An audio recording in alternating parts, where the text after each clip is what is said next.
Trump కు కేసీఆర్ కు ఏంటి సంబంధం అంటారా? ఏ సంబంధమూ లేదు. కానీ వాళ్ల వ్యూహాలు మాత్రం చాలా దగ్గరగా ఉంటాయి. అదే పెద్ద లింక్. ఇంతకీ విషయం ఏంటంటే, కేసీఆర్ తెలంగాణ ఉద్యమం ఉవ్వెత్తున ఎగదోయడానికి ఏం చెప్పేవారు? తెలంగాణని ఆంధ్ర వాళ్లు దోచుకుంటున్నారని, ముఖ్యంగా ఆంధ్ర పాలకులపై ఆయన తోచినప్పుడల్లా ఒంటి కాలు మీద లేచేవారు. ట్రంప్ కూడా తన ప్రెసిడెన్షియల్ క్యాంపెయిన్లో అదే రూల్ పాటించాడు. అమెరికా అంతటి అగ్రరాజ్యానికి కూడా ట్రంప్ అభద్రత నూరిపోశాడు. ఇండియన్స్, చైనీస్, సింగపూర్ వాళ్లు, మెక్సికో జనాలు మన అవకాశాలు తన్నుకుపోతున్నారని ఒక్కటే ఉదరగొట్టాడు. కేసీఆర్ కూడా అచ్చం ఇలాగే చెలరేగిపోయేవారు తమ ఉద్యమ కాలంలో.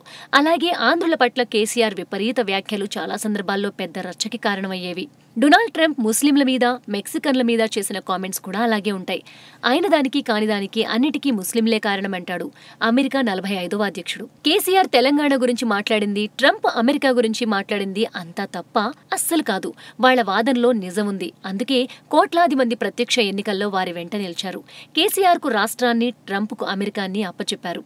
కానీ చాలా మందికి కేసీఆర్ ట్రంపుల్లో హర్ట్ చేసే విషయం ఏంటంటే, వాళ్లు ఆరోపణలు చేసే విధానం పరమ దారుణమైన భాషని ప్రయోగించి తమ ప్రత్యర్థుల్ని, శత్రువుల్ని దెబ్బతీస్తారు ఇద్దరు. అది వాళ్ల వాక్చాతుర్యం అని అభిమానులు అంటే, పొగరని మిగతావారంటుంటారు. తెలంగాణ జనం తరపున మాట్లాడిన కేసీఆర్ అధికారం చేపట్టారు. ట్రంప్ కూడా అమెరికన్ల గురించి మాట్లాడి అమెరికన్ ప్రెసిడెంట్ అయ్యాడు.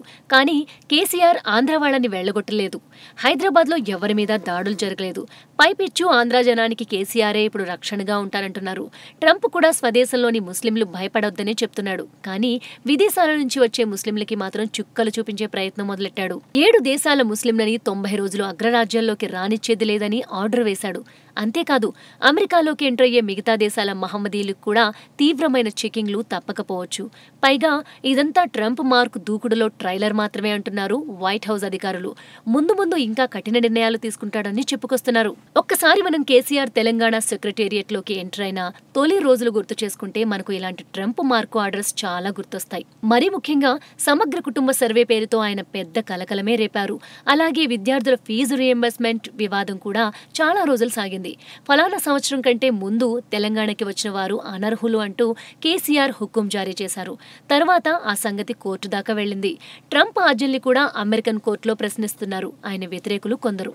ట్రంప్, కేసీఆర్ల మధ్య పోలికల్లో మీడియాతో రిలేషన్ కూడా ఒకటి. ఆయనకి ఈయనకి ఇద్దరికీ మీడియాలో పడలేదు పీఠం ఎక్కగానే. ఇప్పుడు కేసీఆర్ మీడియా సంబంధాలు ఒక కొలిక్కొచ్చినట్లే కనిపిస్తున్నాయి. కానీ ట్రంప్ మాత్రం పబ్లిక్ గానే బెదిరిస్తున్నాడు పేపర్లు, ఛానల్స్ ని.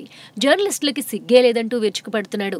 తెలంగాణలో కేసీఆర్ 2 ఛానల్స్ ని దాదాపు నిషేధించినంత పని చేసిన సంగతి అందరికీ తెలిసిందే. ఉద్యమ సమయంలో కేసీఆర్ వ్యూహాత్మకంగానే వివాదాస్పద వ్యాఖ్యలు చేసేవారని, అధికారంలోకి వచ్చాక ఆయన తీరు మారిందని కొంతమంది విశ్లేషిస్తుంటారు. అందులో కొంత నిజం లేకపోలేదు. కానీ ట్రంప్ మాత్రం ఎన్నికల్లో గెలిచాక కూడా దూకుడు ప్రదర్శిస్తున్నాడు. అయితే ఇలా ఎంతకాలం ముస్లిం సమాజాన్ని, మెక్సికన్లని, ఇండియా లాంటి దేశాల నుంచి వచ్చిన వలస ఉద్యోగుల్ని, మరీ ముఖ్యంగా అమెరికాలోని తన వ్యతిరేకుల్ని తట్టుకుని నిలబడతాడో చూడాలి. పోను పోను తత్వం బోధపడితే ఆయన కూడా తన ట్రంపరితనం తగ్గించుకుంటాడని కొందరు అంటున్నారు.